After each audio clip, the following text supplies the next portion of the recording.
Hello, everyone, and welcome back to English for Everyone podcast. I'm Rachel. And I'm Joey. We are so happy to have you with us today. Today, we are going to explore the world of modern living. We want to talk about how we navigate our social lives, our careers, and our personal growth. That's right. And today we are talking about a darker side of modern life. It's something that can ruin your day or even empty your bank account in seconds. Online scams and digital safety. Scams, Rachel. You're topping into my nightmares. Last week, I got a text message saying my package was delayed and I needed to click a link to verify my address. I almost did it. I was this close to falling for it. Falling for it. That's a great idiom for being deceived or tricked. And that specific text you got, that is called smishing. Smishing? That sounds like a funny word, but I bet it's not funny at all. Is it a mix of SMS and phishing? Exactly. Phishing, with a PH, is when a scammer goes phishing for your personal information using email. When they do it via text, it's smishing. Phishing. It sounds just like fishing at the lake, but instead of a worm, they use a link as the bait. Precisely. And the hook is usually a sense of urgency. They want you to panic so you act without thinking. A sense of urgency. That means they make me feel like I have to do it right now, or something bad will happen, like your account will be closed, or you owe the government money. Right. One of the most common red flags in 2026 is poor grammar or generic greetings. Red flags. Those are warning signs, and generic greetings are things like Dear Customer instead of Dear Joey, right? Because a real bank would know my name. Usually. But scammers are getting smarter. They now use deep fakes.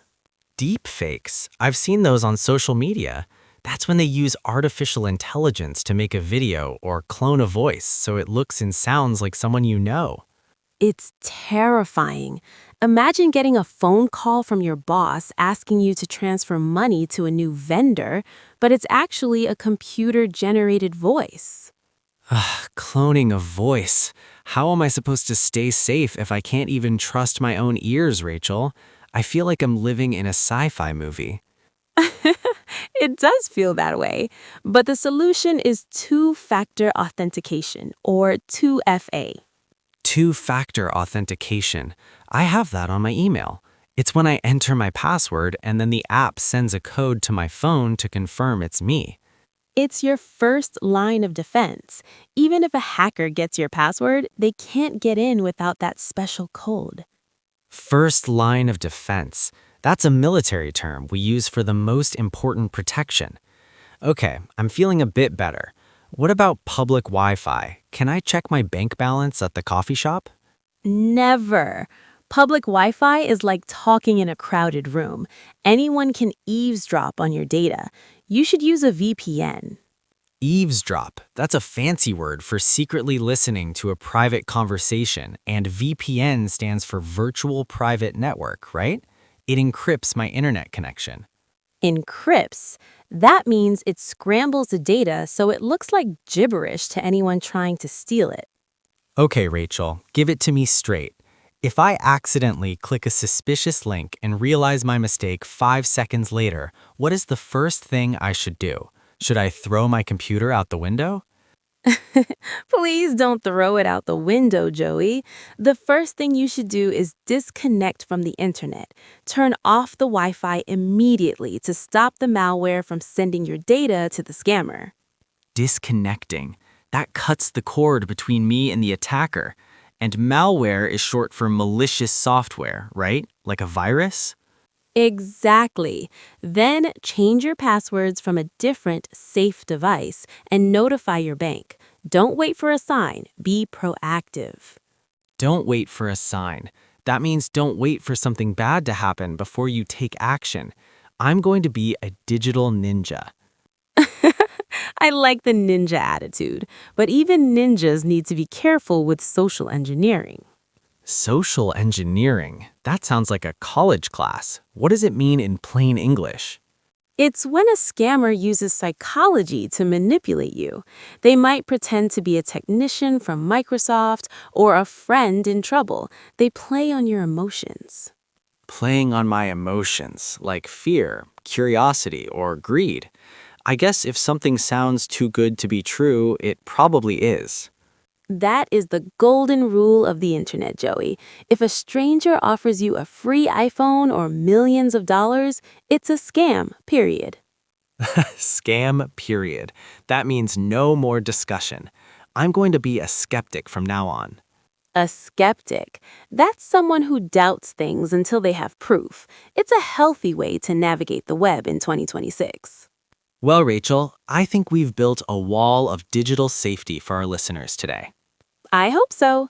Your privacy is priceless, so protect it at all costs. Priceless. That means it's so valuable that you can't put a price tag on it. I'm going to go update my passwords now. Let's review our secure vocabulary. Vocabulary review. 1. Falling for it. Meaning: to be deceived or tricked by a scam or a lie. Example: he almost fell for it when the caller claimed to be from the tax office. 2. Phishing, smishing. Noun: fraudulent practice of sending emails or texts to induce individuals to reveal personal information. Example: always check the sender's email address to avoid falling victim to phishing. 3. Sense of urgency. Phrase: a feeling that something must be dealt with immediately. Example: scammers create a sense of urgency to stop you from thinking clearly. 4. Red flags. Idiom: signs or signals of a problem, danger, or irregularity. Example: requesting payment in gift cards is a major red flag for any business transaction. 5. Deep fake. Noun: a video or audio recording that has been convincingly altered and manipulated to misrepresent someone. Example: the company was tricked into sending money after a deep fake video of the CEO was used in a meeting. 6. Two-factor authentication. 2FA. Noun: a security process in which a user provides two different authentication factors to verify themselves. Example: enabling 2FA adds an extra layer of security to your social media accounts. 7. Eavesdrop. Verb: to secretly listen to a private conversation of others without their consent. Example: hackers can eavesdrop on your internet traffic if you use an unsecured public Wi-Fi. 8. Encrypt. Verb: to convert information or data into a code, especially to prevent unauthorized access. Example: secure websites encrypt your credit card details during the checkout process. 9. Malware.